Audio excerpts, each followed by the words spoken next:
This week on Jerusalem Dateline, we bring you an exclusive report from northeast Syria about the impact of President Trump's decision to pull U.S. troops out. It is important to know and to understand that everything is at risk. Plus, the seldom told story of a new representative form of government rising in the Middle East. It's completely new in the Middle East, and I'd say it's completely new in the whole world. And Christians in the crossfire, their warning of a new genocide and praying for help. Hello and welcome to this special edition of Jerusalem Dateline. I'm Chris Mitchell. We're here in northeast Syria to examine the impact of the announcement of the pullout of U.S. troops from the region. We talk with military, governmental, and religious leaders. What we found out was a region on the brink of chaos, Christians afraid of another genocide, and the emergence of a representative form of government not seen before in the Middle East. The announcement by President Trump began a geopolitical tug-of-war over northeast Syria. Turkey to the north, Iran to the east, the Syrian government and the Russians to the west. Who wins this tug-of-war will help shape the future and fate of the Middle East. The main players are a threatening lineup: Turkey's President Erdogan, Russian President Putin, Syrian President Assad, and Iran's Supreme Leader Khamenei, all wanting to fill any void left by the exit of U.S. troops.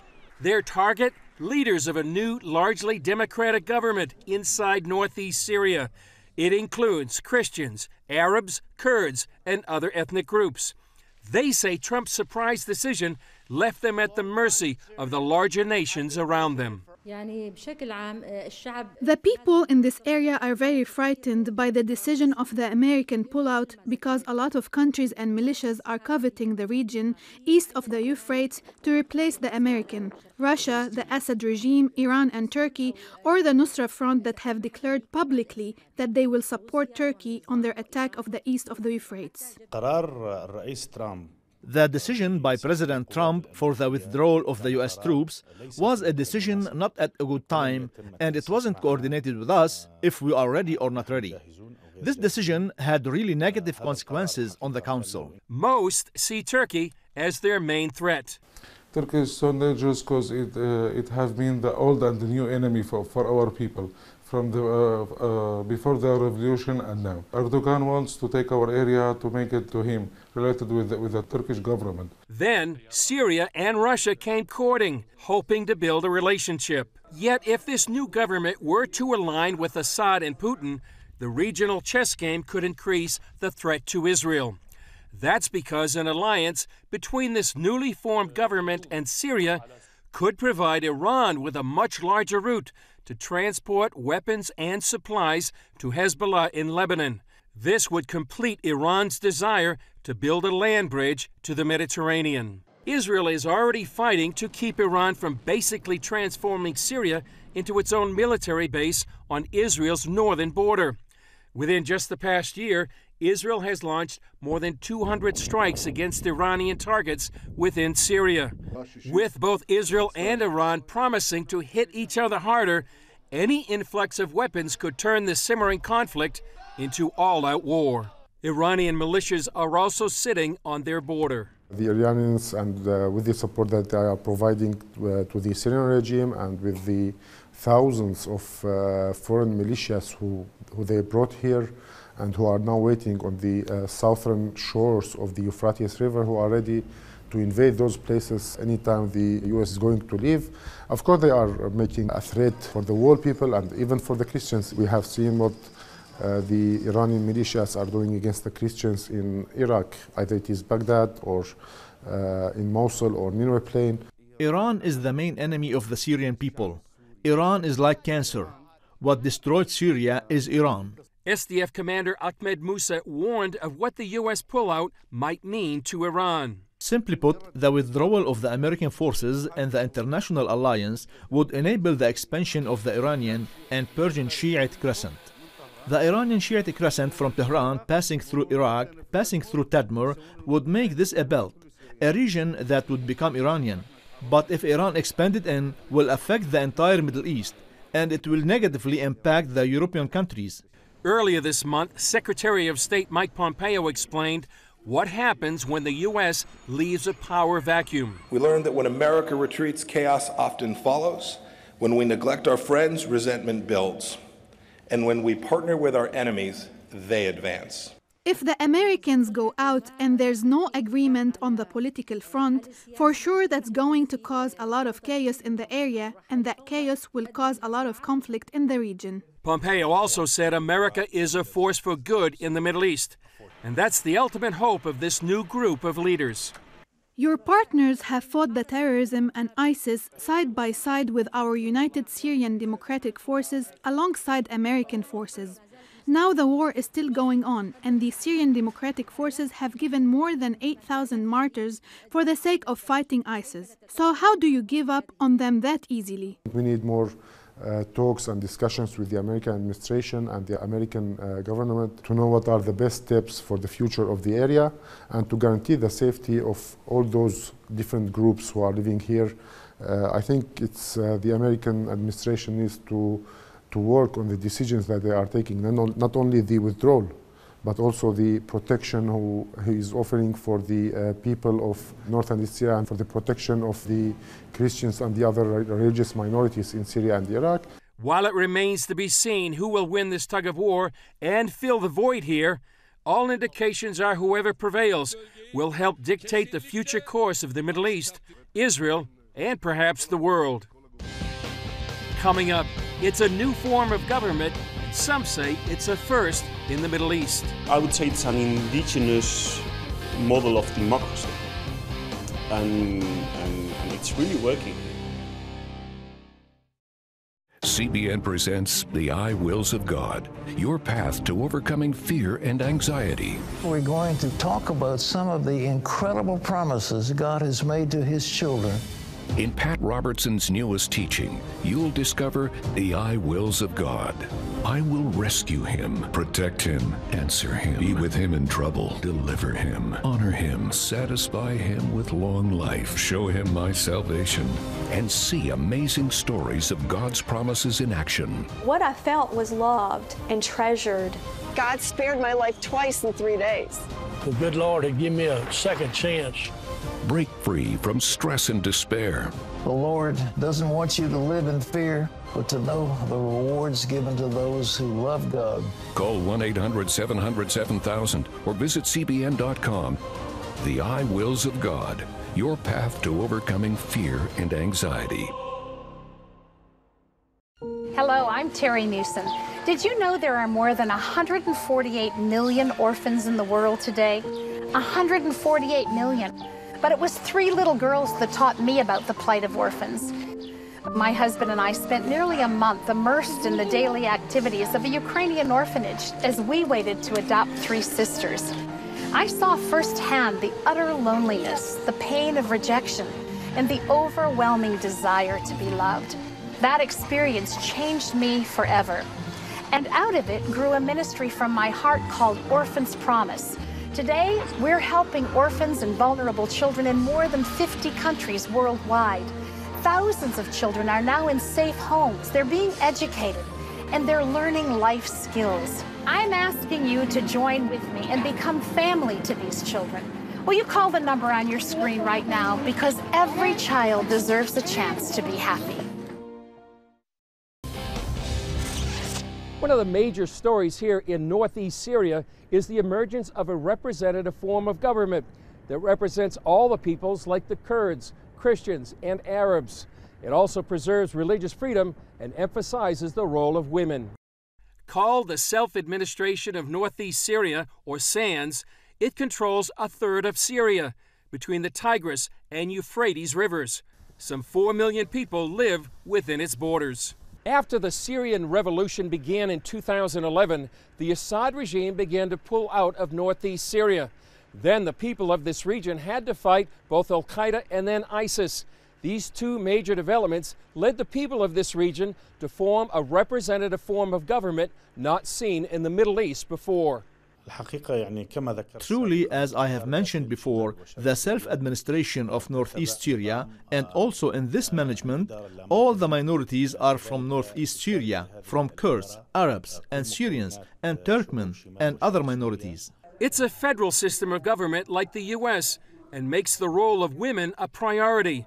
The charter calls for 40% of the representative body to be women. Of course, after the revolution in North and East Syria in 2011, the women in Syria in general, and especially in northeastern Syria, have proven themselves in all fields, and it started with joining the military by joining the Qasadic forces and the Syrian Democratic Forces in freeing much of the region side by side with the men. And it has also extended to administration. Certainly, a woman can free and support and join in all the campaigns, and she can also be perfect for administrative work.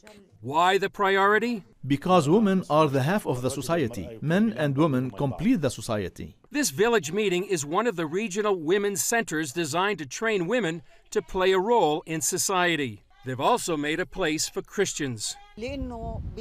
Because this project is democratic, and for the first time it has recognized us as Syriac Christians and recognized our language, culture, and even our religion. As Christians, I think this is our homeland, and this is the cradle of Christianity eventually, and either with our language and culture that was the same language and culture of Jesus Christ, or even through our ability to pray, our ability to build our churches, our ability to gather together and to administrate our religious beliefs. This Church of the Brethren is the only evangelical church in Kobani.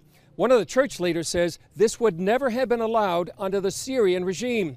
It's one more sign of the religious freedom under the self-administration of northeast Syria.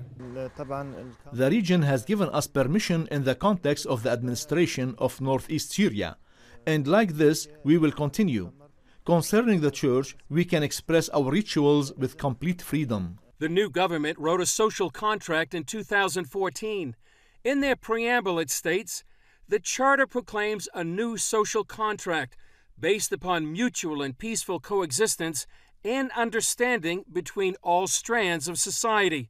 It protects fundamental human rights and liberties and reaffirms the people's right to self-determination. It's completely new in the Middle East, and I'd say it's completely new in the whole world. Freelance journalist Carlos Zurituza has covered this new government for several years. What these people are actually doing is rebuilding themselves, starting from scratch after decades of repression by the Assad regime. So literally from day one, since 2012, since they liberated their territories, they are in the process of reconstructing civil society, integrating the different components in the region, not just Kurds, it's Arabs, Armenians, Syriacs. Zurituza says this unique experiment could be a bridge to the West. It's very much an experiment which is going on, which is happening for the first time in history, which could spread throughout the region. Because outside here, there's literally nothing similar. They look to the U.S. and Europe as their inspiration. I am fond of America. The American people are free. They are a democratic people. And as a region here, we want to create a model like the European countries as people, Muslim, Christians, Yazidis, create a community that is a small Europe in the Middle East. As U.S. allies, they fought ISIS and lost thousands of men and women. Today we have given up martyrs in this region. And the number of martyrs is what has given us the motivation to go back and fight.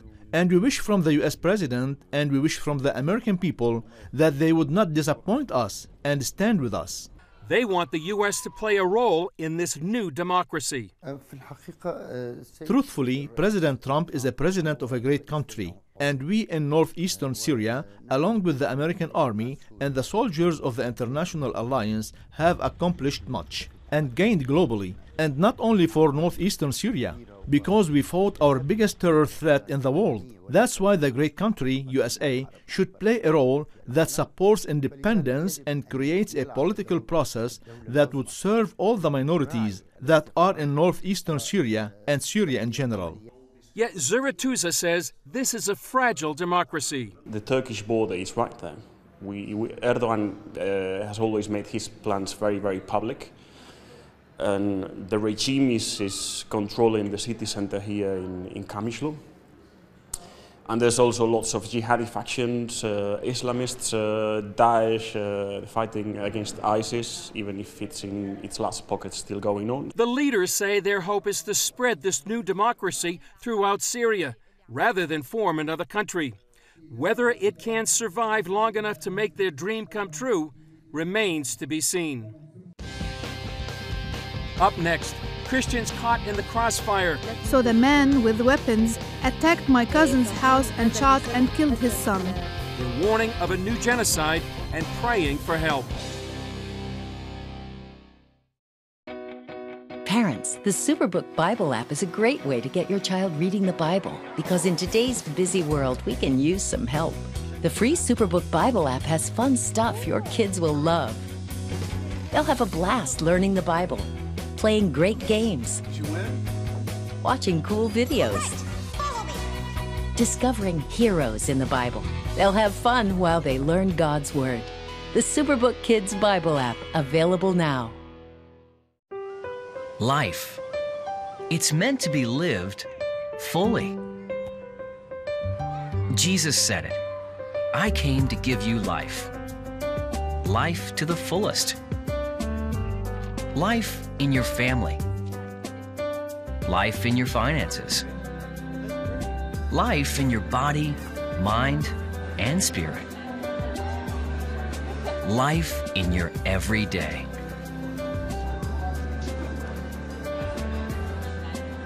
At CBN.com, we're taking what Jesus said seriously. We're here to help you discover life. Life. Live it fully. CBN.com.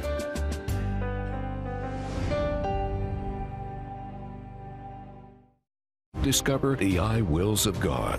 I will rescue him, protect him, answer him, be with him in trouble, deliver him, honor him, satisfy him with long life, show him my salvation. What I felt was loved and treasured. God spared my life twice in 3 days. The good Lord had given me a second chance. Call 1-800-700-7000 or visit CBN.com. The I wills of God, the latest teaching from Pat Robertson. With the pullout of U.S. troops, Christians here in northeast Syria told us their future hangs in the balance.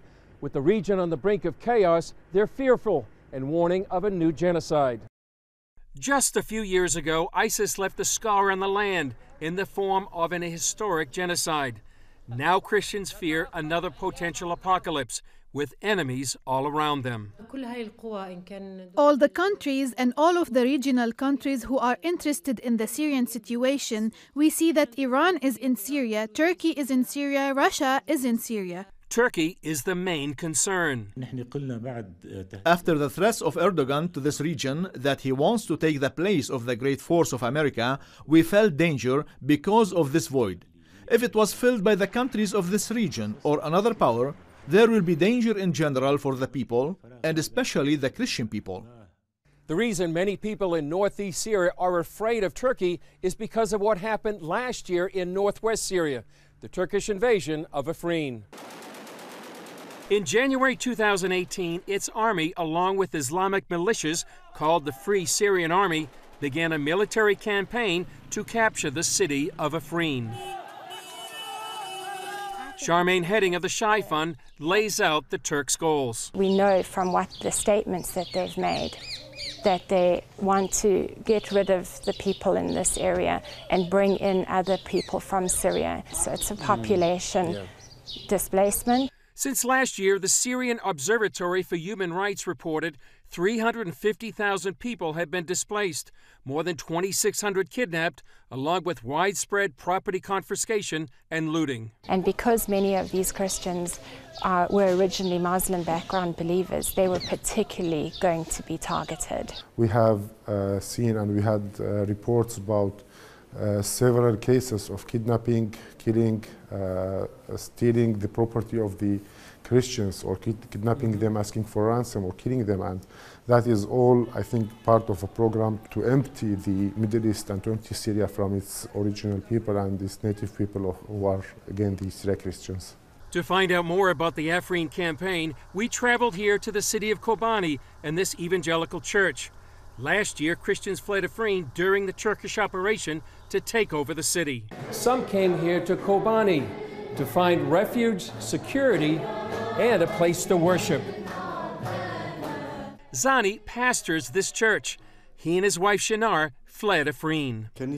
Everything in the church has been stolen. It's the terrorists' very natural behavior. They stole barrels of olive oil and everything, and they burned the church. And recently I have been speaking with a few believers in the church. They placed a lock and chain so no one could come near it.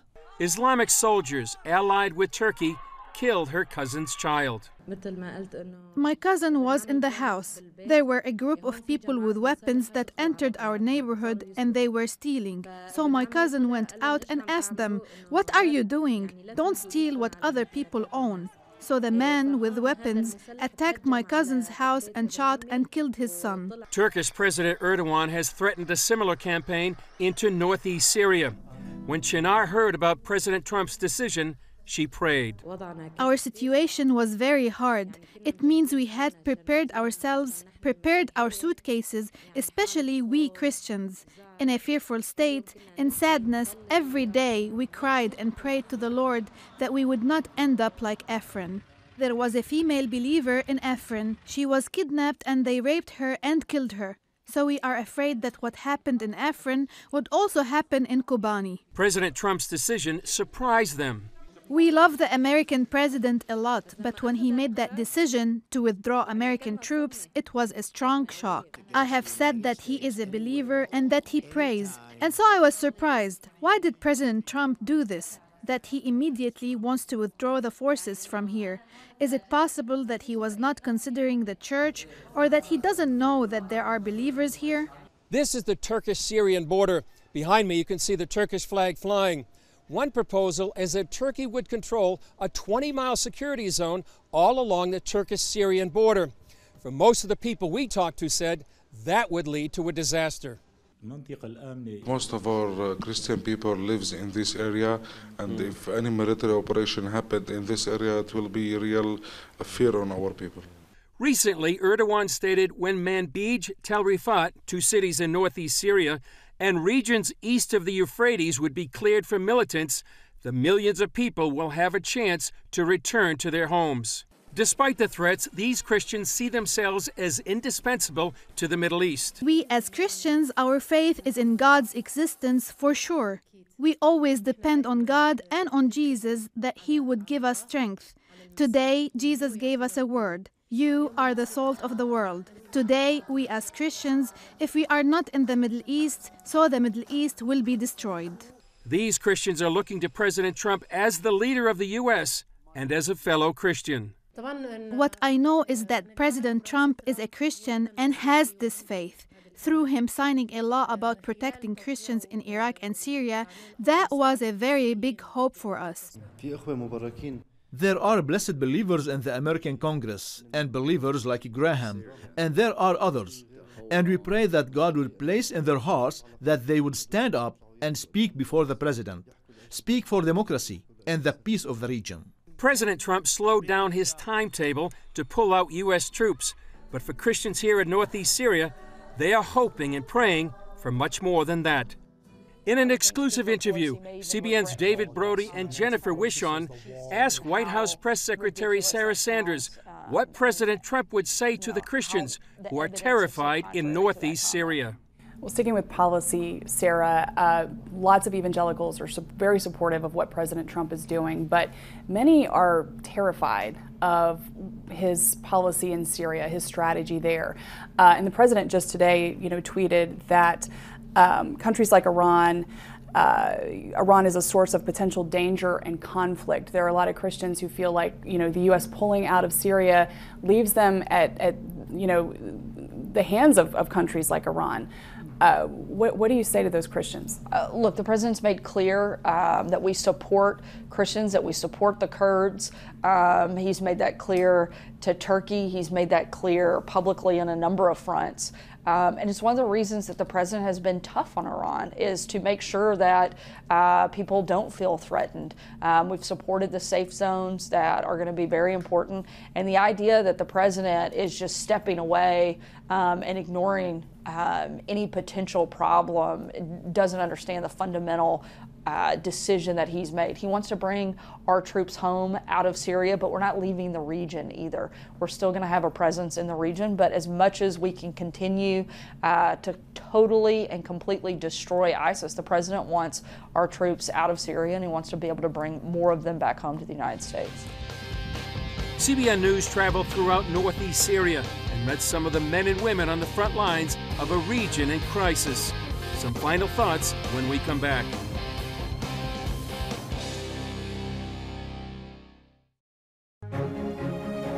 When you give, smiles grow bigger. When you care, homes are happier. When you comfort,